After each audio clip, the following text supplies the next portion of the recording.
Hello to all, कैसे हैं आप लोग। विज्ञान एक्सप्रेस में आप लोगों का बहुत बहुत स्वागत। और आज का हम लोग वीडियो शुरू करें उससे पहले कुछ चंद पंक्तियां आप लोगों के लिए। Hard work will take you to the top. हमेशा बच्चों याद रखना कि जो आपका हार्ड वर्क है वो आपको टॉप के ऊपर ले जाएगा, इसमें कोई शंका ही नहीं है। ये मैंने खुद अनुभव करके देखा है कि जब आप मेहनत से काम करते हैं तो आप लोगों को ऊंचाई छूने से कोई रोक नहीं सकता है। इन्हीं पंक्तियों के साथ में मेरा आज का वीडियो है, that is female reproductive system, diagrammatic presentation of the female reproductive system in the simplistic वे।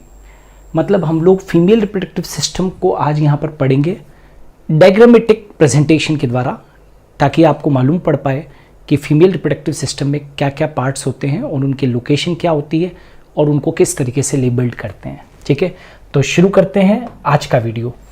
ये आपके सामने एक फॉर्मेट बना रखा है मैंने फीमेल रिप्रोडक्टिव सिस्टम का। तो आपको ये तो आना ही चाहिए कि सबसे पहले फीमेल रिप्रोडक्टिव सिस्टम के अंदर क्या होती है। ओवरीज होती है, ओवरी। और आपको मालूम है सबको कि ओवरीज जो होती है वो कितनी होती है, 1 पेयर होती है। ठीक है, ओवरीज जो है वो क्या है, 1 पेयर है। और आप अच्छी तरीके से जानते हैं कि ओवरीज जो होती है फीमेल के अंदर वो कहाँ पर होती है, एब्डोमिन में होती है ना। कहाँ पर होती है, एब्डोमिनल होती है। ये तो जानते हो ना कैसी होती है भाई, एब्डोमिनल। जबकि टेस्टिस अपन ने क्या पढ़े थे, वो एक्स्ट्रा एब्डोमिनल होते हैं, लेकिन ये एब्डोमिनल होती है। और ये जो ओवरीज होती है ये अटैच्ड रहती है पेल्विक वॉल और यूट्रस से। ये अटैच्ड रहती है पेल्विक वॉल और यूट्रस से। ये अटैच्ड रहती है पेल्विक वॉल और यूट्रस से किसके द्वारा, लिगामेंट के द्वारा। लिगामेंट के द्वारा ये राइट अटैच्ड रहती है। नाउ ये जो ओवरीज होती है इनकी लेंथ कितनी होती है, 2 to 4 सेंटीमीटर इन लेंथ। इनकी जो बेटा लेंथ होती है वो कितनी होती है, 2 to 4 सेंटीमीटर। तो 1 पेयर होती है, दिख रही है। ये इधर भी आप लोगों को ओवरी दिख रही है और इधर भी ओवरी दिख रही है।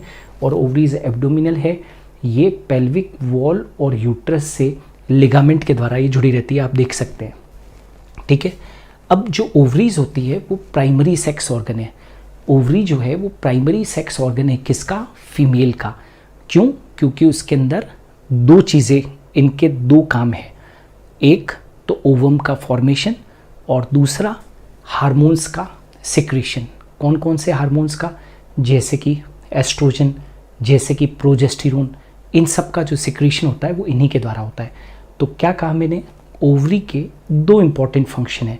सबसे पहला फीमेल गैमेट ओवम को बनाना और दूसरा एस्ट्रोजन और प्रोजेस्टेरोन हार्मोन का सिक्रीशन। तो ओवरी जो है वो प्राइमरी सेक्स ऑर्गन है। ओवरी जो है वो क्या है, that is they are primary sex organ. क्या है ये, प्राइमरी सेक्स ऑर्गन है। These are primary sex organs. Alright, अब ओवरीज के बाद में हम आ जाते हैं ओविडक्ट के ऊपर। यहाँ से लेकर यहाँ तक ये क्या है भाई, ओविडक्ट है।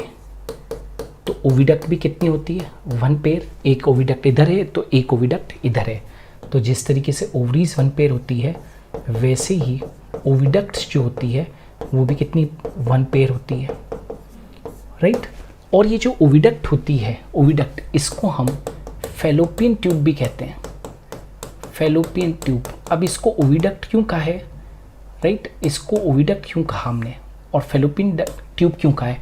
ओविडक्ट तो इसलिए कहा है क्योंकि जो ओवरी से ओवम रिलीज होते हैं, ओवरी से ओवम रिलीज होते हैं वो कहाँ पर आते हैं, ओविडक्ट के अंदर आते हैं। और ये डक्ट ओवम को क्या करती है, आगे मूव करती है, इसीलिए इसको ओविडक्ट कहते हैं। इसको फैलोपियन ट्यूब क्यों कहते हैं, ज़्यादातर लोगों को ये मालूम ही नहीं है कि फैलोपियन ट्यूब क्यों कहते हैं। मैं पूछता हूँ कभी भी क्लास के अंदर, फैलोपियन ट्यूब को फैलोपियन ट्यूब क्यों कहा भाई। ओविडक्ट तो समझ में आ रहा है कि ओवम को पास करने वाली डक्ट, लेकिन मैं पूछता हूँ ओविडक्ट को फैलोपियन ट्यूब क्यों कहा, तो कहते हैं नहीं सर ये मालूम नहीं है। बेटा गैब्रियल फैलेपियो ने सबसे पहले इसका डिस्क्रिप्शन दिया था। राइट, इसीलिए गैब्रियल फैलेपियो ने अपने नाम के बिहाफ के ऊपर, इसका डक्ट का नाम क्या रख दिया, फैलोपियन डक्ट रख दिया। ठीक है, ये जो ओविडक्ट्स होती है इनकी जो साइज होती है वो 10 to 12 सेंटीमीटर होती है। Each each oviduct is having the size of 10 to 12 centimetre. और आपको मालूम है कि ह्यूमन बींग्स के अंदर फर्टिलाइजेशन इंटरनल होता है, ह्यूमन बींग्स के अंदर निषेचन आंतरिक होता है, और यहाँ पर ये जो ओविडक्ट्स होती है they are acting as a site of fertilisation, ये निषेचन के स्थल की तरह काम करती है। Oviducts are acting as site of fertilisation. याद रखोगे, ये जो ओविडक्ट्स होती है इनका काम क्या है, ये साइट ऑफ फर्टिलाइजेशन है, मतलब ये निषेचन के क्या है, स्थल है। इनके यहाँ पर क्या होता है, साइट ऑफ फर्टिलाइजेशन, ये निषेचन के स्थल है, इनमें ही निषेचन होता है, इनमें ही क्या होता है, निषेचन होता है। और ओविडक्ट के अंदर यदि देखें तो अलग अलग भाग होते हैं। जैसे कि यदि आप देखोगे तो यहाँ पर जो सबसे पहला भाग है उसका वो कौन सा है, इनफंडिबुलम, राइट। इसका जो सबसे पहला भाग है वो क्या है, इनफंडिबुलम है। इनफंडिबुलम बिल्कुल कीप की तरह होता है, इट इज़ फनल लाइक, और इस कीप के ऊपर यहाँ पर फिंगर लाइक प्रोजेक्शंस होते हैं जिसको कि हम बोलते हैं फिम्बरी। इसकी एजेस के ऊपर, इनफंडिबुलम के ऊपर, जैसे ये इनफंडिबुलम है तो ऐसा कीप की तरह है, फनल लाइक है, और इसके ऊपर कैसे होते हैं, फिंगर लाइक प्रोजेक्शंस होते हैं, उनको फिम्बरी कहते हैं। तो जैसे अपने बॉल को कैच करने को कोई कहे तो कैसे करेंगे, ऐसे, लाइक दिस। तो वैसे ही फिम्बरी जो होते हैं वो फिंगर लाइक प्रोजेक्शंस होते हैं। जैसे ही ओवरी से ओवम रिलीज होता है तो ये उसको क्या कर लेते हैं, ग्रास्प कर लेते हैं। तो एक तो इनफंडिबुलम है, इनफंडिबुलम के पीछे का जो भाग है, जो सब ये चौड़ा भाग होता है, राइट, दैट इज ओविडक्ट का, इसको बोलते हैं एम्पुला। और फिर अंतिम भाग जो यूट्रस के संपर्क में रहता है इसको बोलते हैं स्थमस, ठीक है, इसको हम क्या बोलते हैं, स्थमस। तो कुल मिलाकर मैं ये कहना चाहता हूँ कि ओविडक्ट के 3 पार्ट्स हैं, इनफंडिबुलम, दूसरा जो है वो एम्पुला, और तीसरा जो पार्ट है वो क्या है, स्थमस। और स्थमस वाला जो भाग होता है वो खुल जाता है किसके अंदर, वो खुल जाता है दैट इज़ यूट्रस के अंदर। तो ओविडक्ट्स भी क्या होती है, दैट इज़ 1 पेयर होती है। और याद रखना ये जो जंक्शन है, एम्पुला और स्थमस का जो जंक्शन है, ये लगभग यहाँ पर एम्पुला और स्थमस का जंक्शन है, यहाँ पर ही निषेचन होता है। At the junction of the ampulla and the isthmus, at the junction of the ampulla and the isthmus क्या होता है, फर्टिलाइजेशन होता है, ये भी ध्यान रखो। अब आ जाते हैं द नेक्स्ट वन, और वो है यूट्रस, ठीक है ना, यूट्रस। तो ये यूट्रस है, ये पूरा का पूरा ये जो है पार्ट, ये जो आपको दिख रहा है ये क्या चीज़ है, यूट्रस है, ठीक है। तो ये यूट्रस है, ये यहाँ पर दे देता हूँ, यूट्रस है ना, यूट्रस। इस यूट्रस को आप कहना चाहो तो वॉर्म भी कह सकते हो, और नंबर तो कितना होता है इसका, 1 होता है। इसका जो नंबर होता है वो कितना होता है भाई, 1 होता है, ठीक है। इसका नंबर जो है वो कितना है, 1 है, इट्स नंबर इज 1। यूट्रस का नंबर कितना होता है, 1 होता है। और यूट्रस की जो साइज़ होती है, यूट्रस को वॉर्म भी कहते हैं। वॉर्म का मतलब समझते हो, बच्चेदानी, जिसमें बच्चा डेवलप होता है। तो यूट्रस को वॉर्म भी कहते हैं, और इसकी साइज़ कितनी होती है, 8 × 3 × 5 सेंटीमीटर, मतलब 8 सेंटीमीटर लंबा है, राइट, और 8 × 3 × 5 लंबाई चौड़ाई मोटाई पूरी है ना, ये है। तो 8 × 3 × 5 सेंटीमीटर, या 8 × 2.5 सेंटीमीटर तक भी कभी कभी हो सकता है। 8 × 2.5 × 5 सेंटीमीटर, 8 × 3 × है ना 5 सेंटीमीटर। और ये जो यूट्रस का जो अबाव वाला जो भाग है, ठीक है ना, जो आप देख रहे हैं ये वाला जो भाग है, राइट, जानते हो इसको हम क्या कहते हैं, इसको हम कहते हैं that is uterine fundus. Uterine fundus, ये वाला जो पार्ट है इसका, ये वाला, समझ पा रहे हो, इसका जो ये वाला भाग है वो यूटेराइन फंडस है। ये सेंट्रल बॉडी है ना, ये सेंटर वाला जो भाग है वो बॉडी वाला भाग है, ठीक है। और याद रखना इस यूट्रस के ऊपर 3 परतें होती है। जो सबसे इनरमोस्ट लेयर होती है, एक तो इनरमोस्ट लेयर है, एक मिडिल वाली है, और एक आउटर वाली है, ठीक है। तो याद रखो जो सबसे इनरमोस्ट वाली जो लेयर है इसको तो हम बोलते हैं एंडोमेट्रियम, इसको हम बोलते हैं एंडोमेट्रियम। जो बीच वाली होती है वो मायोमेट्रियम कहलाती है, मायोमेट्रियम कहलाती है, और सबसे बाहर वाली जो है वो कौन सी है, पेरीमेट्रियम है, पेरीमेट्रियम, राइट। पेरीमेट्रियम, मायोमेट्रियम और एंडोमेट्रियम, पेरीमेट्रियम, मायोमेट्रियम और एंडोमेट्रियम। ये जो यहाँ पर जो मायोमेट्रियम होती है बहुत थिक लेयर होती है, और इसमें स्मूथ मसल्स होती है। इसमें क्या होती है, स्मूथ मसल्स होती है, राइट। एक माँ जब बच्चे को बर्थ देती है तो ये स्मूथ मसल्स कॉन्ट्रैक्ट करती है और बच्चे के बर्थ में बहुत हेल्प होती है। और ये जो एंडोमेट्रियम होती है, एंडोमेट्रियम के ऊपर ही एम्ब्रियो आकर इम्प्लांट होता है ना। मतलब 9 महीने तक बच्चा जो है वो इसी एंडोमेट्रियम पर ही डेवलप होता है। तो जो रोपण की प्रक्रिया होती है, या जिसको कि हम लोग बोलते हैं इम्प्लांटेशन ऑफ द एम्ब्रियो, वो एंडोमेट्रियम के ऊपर ही होता है। इतना ही नहीं, endometrium also undergoes cyclical changes during menstruation. रजो चक्र के दौरान इसके अंदर चक्रीय परिवर्तन होते हैं। आपने देखा होगा कि जब मेंसेस होता है फीमेल के अंदर, तो ये एंडोमेट्रियम ही टूट कर और ब्लीडिंग के साथ में बाहर निकलती है। और एक फेज़ ऐसा भी होता है जब एंडोमेट्रियम मेंस्ट्रुएशन साइकिल के अंदर डेवलप होती है, ठीक है। तो ये तीन एपीमेट्रियम, मायोमेट्रियम, एंडोमेट्रियम, या पेरीमेट्रियम, मायोमेट्रियम और एंडोमेट्रियम, ये सबसे कौन सी है भाई, आउटर वाली है। ये सबसे आउटर लेयर है, ये वाली जो है वो मिडिल लेयर है, और ये सबसे कौन सी है, इनर मोस्ट लेयर है, ठीक है।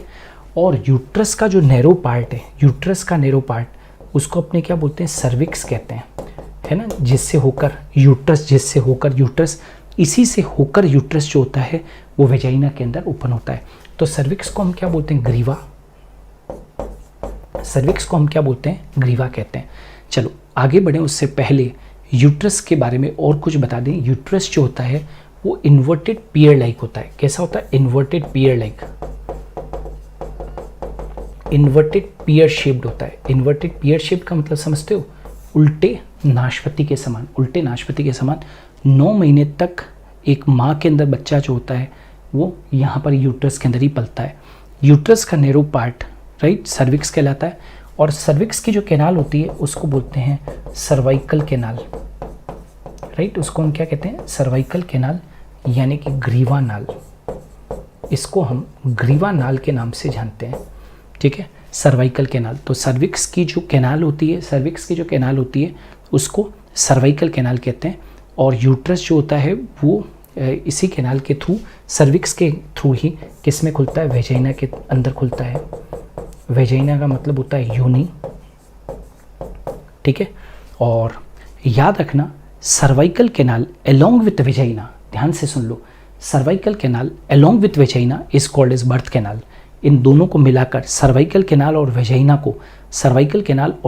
को, दोनों को मिलाकर हम लोग कहते हैं बर्थ कैनाल, क्योंकि ये बच्चे के जन्म में मददगार होते हैं। जन्म नाल कहते हैं इन दोनों को मिलाकर, सर्वाइकल कैनाल और वेजाइना को बर्थ कैनाल। क्यों, क्योंकि बच्चा यहाँ से ही क्या आता है, बाहर आता है। इज इट कि बच्चा बाहर यहाँ से ही आता है। तो अभी हमने क्या पढ़ा, 1 pair of ovary, 1 pair of oviduct. Female reproductive system किसका बना हुआ है, 1 pair of ovary, 1 pair of oviduct और सिंगल यूट्रस जिसको कि वॉम भी कहते हैं। फिर क्या होता है, सर्विक्स जो कि अंतिम भाग है किसका, यूट्रस का।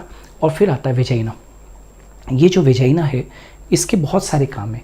ये एक्चुअली इसको मैथुनी नाल भी कहते हैं। It is also called as copulatory canal. इसको हम क्या कहते हैं भाई, इसको क्या कहा जाता है, कोपुलेटरी कैनाल के नाम से जानते हैं।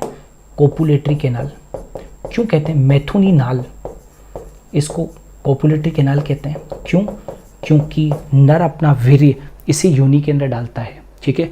मतलब male ejaculates the semen into the female vagina only at the time of copulation, ठीक है। तो male ejaculates the semen into the female vagina at the time of copulation, यानी कि मेल अपने पेनिस को वेजाइना के अंदर इंट्रोड्यूस करता है और क्या होता है, सेमेन को रिलीज करता है। तो इसको कोपुलेटरी कैनाल कह दिया। वेजाइना को सर्वाइकल कैनाल के साथ में बर्थ कैनाल भी कहा है, क्योंकि इसी से बच्चा बाहर आता है। इतना ही नहीं, वेजाइना के थ्रू ही क्या होता है, मेंस्ट्रुएशन होता है, यानी कि ब्लीडिंग होती है, रजोस्राव होता है हर महीने। तो ये भी ध्यान रखना कि डेट इज़ वेजाइना। और इसके अलावा फीमेल रिप्रोडक्टिव सिस्टम में इसके अलावा फीमेल रिप्रोडक्टिव सिस्टम के अंदर कुछ एक्सटर्नल जेनिटेलिया भी होते हैं, जो कि हम लोग अलग से कभी वीडियो के अंदर पढ़ेंगे। एक्सटर्नल जेनिटेलिया, उसके लिए अलग से आपके लिए एक वीडियो लेकर आ जाएंगे कि फीमेल रिप्रोडक्टिव सिस्टम के बाह्य जननांग, क्योंकि ये जो बाह्य जननांग है वो इस डायग्राम के अंदर अपने एक्सप्लेन नहीं कर सकते हैं, तो आपको नेक्स्ट कभी एक और वीडियो बनाएंगे जिसके अंदर की बाह्य जननांगों को डिस्कस करेंगे, एक्सटर्नल जेनिटेलिया को। लेकिन मैं आपको पार्ट्स के नाम जरूर बता देता हूँ, जैसे कि मॉन्स प्यूबिस, जैसे कि लेबिया मेजोरा, लेबिया माइनोरा, ठीक है ना, ये सारे वापस से बोल रहा हूँ, mons pubis, labia minora, labia majora, clitoris, ठीक है, और हाइमेन। ये जो 5 पार्ट्स होते हैं वो हमको एक्सटर्नल जेनिटेलिया के अंदर पढ़ने होते हैं। Is it clear? तो ये जो आपके सामने पूरा के पूरा डिस्क्रिप्शन था, ये डिस्क्रिप्शन किसका था भाई? फीमेल रिप्रोडक्टिव सिस्टम का। आप यदि और भी इसकी पूरी की पूरी बहुत डिटेल के अंदर फीमेल रिप्रोडक्टिव सिस्टम को पढ़ना चाहते हो तो मेरे biology by doctor NS Jain channel के ऊपर मैंने पूरा female reproductive system Hindi medium के स्टूडेंट्स के लिए अलग से बना रखा है, इंग्लिश मीडियम के लिए अलग से बना रखा है। So go and check the playlist, you will get the videos. लेकिन यदि शॉर्ट के अंदर आप लोगों को चीज़ों को एक बार रिमेम्बरेंस रखनी है तो this is the better way. मुझे ऐसा लगता है कि ये फीमेल रिप्रोडक्टिव सिस्टम के डायग्राम के अंदर मैंने काफ़ी कुछ चीज़ें बताने की कोशिश की है, ठीक है। तो हम लोग इसी तरीके के वीडियोस और भी आप लोगों के लिए लगातार लेकर आते रहेंगे। यदि आप चाहते हैं कि इन सब की PDF आपको अवेलेबल हो जाए तो super Guru the learning app को गूगल प्ले स्टोर से डाउनलोड कर लीजिए। वहाँ पर विज्ञान एक्सप्रेस का पूरा फोल्डर बना हुआ है, right, you can download the PDF notes. Alright, so thank you. हम कल फिर हाजिर होंगे एक बहुत धमाकेदार टॉपिक के साथ में ठीक 11 बजे। तब तक के लिए इंतज़ार कीजिए। Thank you.